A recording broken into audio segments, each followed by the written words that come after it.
Oh, they thought you were nice? Beaner made me fight the policeman's son. We were just talking about that earlier. He denied it initially and then admitted it later. But we stayed in Henry for about, I remember the teacher loved me. It was Mrs. Quinn. Mrs. Quinn. But she was Mrs. Williams later, and Jess and I, well, I had her, you had her, and Jessica actually had her. I think I was in love with Mrs. Quinn. Yeah. Also a good Irish name. That Yeah. probably has something. Yeah, they're talking about Mrs. Quinn. But Yeah. and then Dad got the word. We thought we. opposite experience.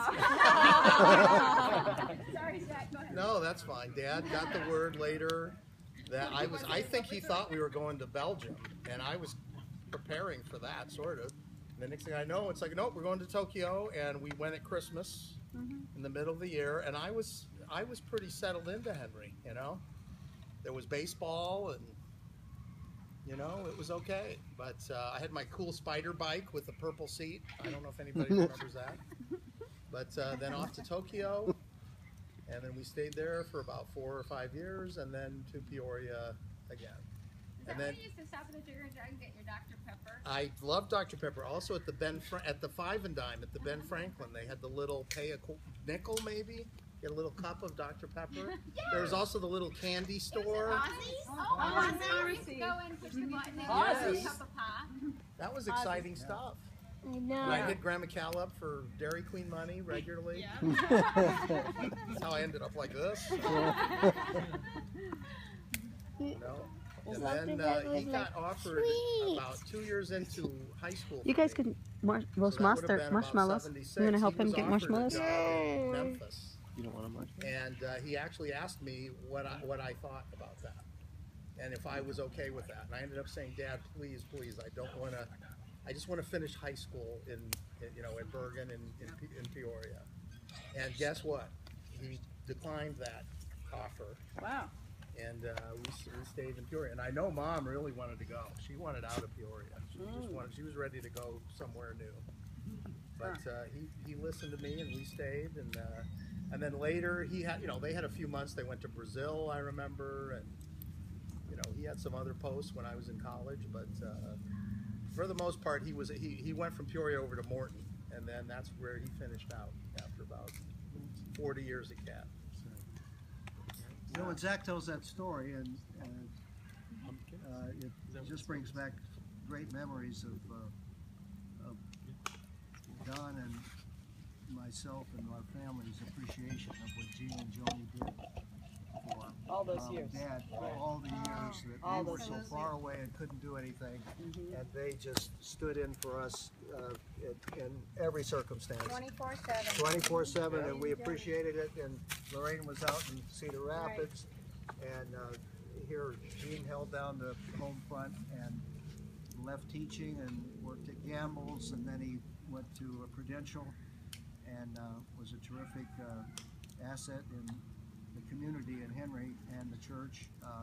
We appreciated it so much, and there was no way that we could repay what he and Joni and all of you Callahers that remained in Henry did for Mom and Dad over those years. It was really precious to us. And then when suddenly he passed away, it was just devastating to all of us, and it still is to this day.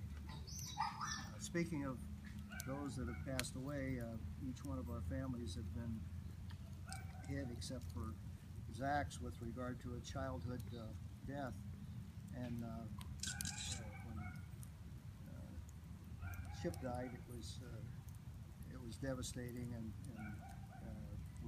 it was so quick of brain glioma and Lorraine and Tom's loss of Steve, and our loss of Candy after a long fight. It was really hard to think of 13 grandchildren, and 3 of them in 3 different families in 3 different locations, all died in their early years of different diseases of cancer, and it just shows what one never knows what has in store for them in the future. And we're blessed to have each other for every single day we wake up, and we're happy and healthy and can serve our family and our community and do the very best we can. I reiterated that that with regard to how the family started, some of you are not going to know that when Dad was in Princeton, Minnesota, growing up on a farm, he played football at Princeton High School, and as a junior he dropped out one year and went and helped on this farm, this 160-acre acreage that his grandfather had gotten. Just a bunch of rocks out 3 miles out of town. It was horrible living, and one of his sister, younger sister, Dorothy, took over the farm when the kids left. And how Dad, some cousins have asked me how Dad ever was able to leave Princeton when nobody, they were dirt poor and nobody had any education, and somehow he was admitted to a veterinary school in Chicago. And he went through that and got the last year that he was there, the government caught up with all the people that were in professional training and said, hey, you know, we have a draft here for World War I and you need to go in. So upon his graduation in April of 1919, he, along with hundreds and thousands of others, had to go into the service, even though the war was looking at to be at its very end. And he reported to Chattanooga, Tennessee, where the Army had their first cavalry veterinary school, veterinary corps. And I have a picture that Lorraine found up in the attic of Dad on one of 310 horses lined up, and the picture is this long. And those horses were, I don't know who trained them, but that picture is priceless. There were 310 veterinarians on each one of those horses that was taken there just before this course was over. Well, by September, the war was over, and the Army looked at this and it says, we're training 310 veterinarians, and the war's over. It says we need 10% of those. So find 31 of them that want to stay in the Army and give orders to the rest of them and tell them to go back home. Well, as a result of this, the military has something called a cruise book, or it's like a yearbook. But these guys didn't have anything to do, and 5 of them that were involved in publishing decided that they had some money and they were going to make a leather-bound book with everybody's name in it, where they came from, when they came in the service, and a comment about them.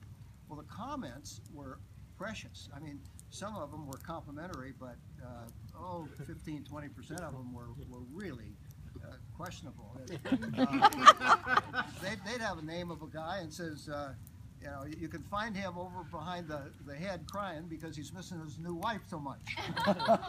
When it came to Dad, it said Dr. DM Gallagher, DMV, graduated McKesson Veterinary School, Chicago, April 1919, and the comment under that was, you could never find him when there was work to be done. Doesn't that speak well of the Gallagher name? With the ping pong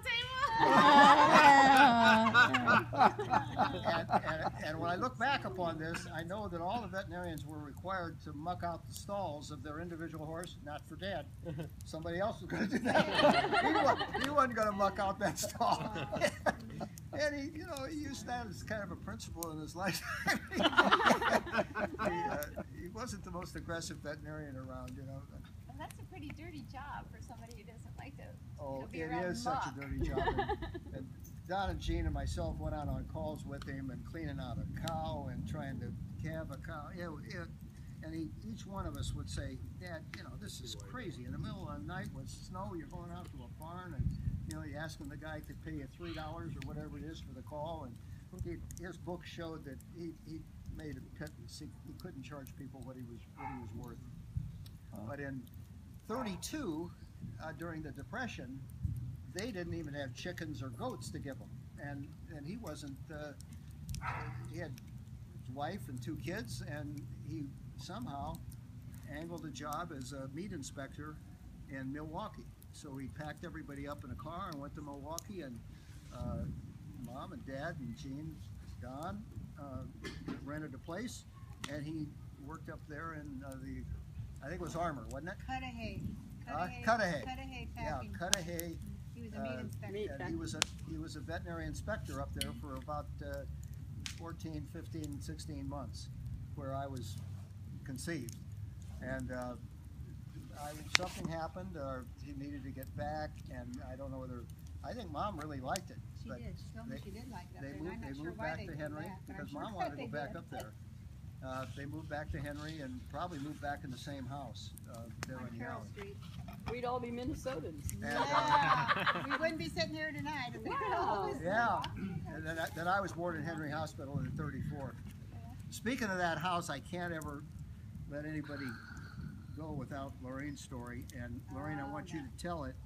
And, Oh no.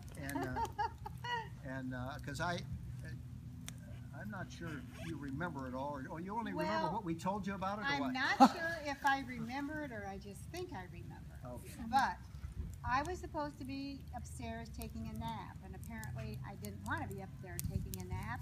And so I was downstairs, and all of a sudden I hear Mom saying, "You get up there and take your nap." And I started running up the stairs because I could see my mother coming after me. And I ran into the bedroom, and I was looking back to see if my mom was after me, and I went right through the window. Oh. And I went 2 stories. The window was very close to the bottom of the floor. Yeah, I came up where they put the coal in the coal bin, you know, into the basement. Yeah. And I have these like 3 little stitches to prove it still, but I went like this, and yeah, I'm still here. But I did go out the 2nd-story window. That's my claim to fame. When I was about 4 years old. Do you remember it? Oh, I remember it. I was there. I followed it up, and I looked through the window, the broken window, and I saw your body down there. And I'm like, what happened to me? And there was a lady walking And Mom down says, the alley. "Oh my God!" Yeah. Oh, that's funny. Was there the glass window or screen? Yes. But the window was kind of low to the floor. It was just at a lower level A than porch most window or windows in that something. house. Oh, you And I broke was- glass. Oh yeah, I went right through the glass, right So through what the you bottom did? section. What did you land in? Well, we had a place where it's a little place where they put the coal in. cellar and door. It's Yeah. like a bit, like a little cellar bin. And there was concrete around it, and I just went like down that little chute. I was right there, and Yeah. And I just You put my barely hands missed out. the concrete. You fell between the bushes of the alley and the concrete.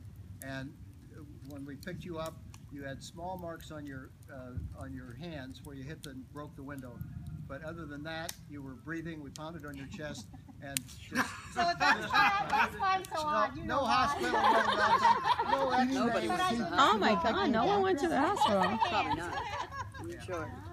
Okay, I got to pick up there because probably you just let Grandpa Doc fix her up, and Beaner just said, "Did they ever take her to the doctor?" Oh, yeah, I and went I to the said, doctor. "Oh, Yeah, you did go to remember. the doctor about that?" I had stitches. I still got the little. Oh, you got stitches. Okay, so they took her to the doctor. You did have stitches? Yeah, I They got took her to about the right doctor. in Okay. his hand, where I just went like But that. here's what happened to us, Lorraine. Every time we would visit Henry, Grandpa Doc had the veterinary medicine cabinet down in the basement, Absolutely. even though he was retired at that point, and he had old medicines in there.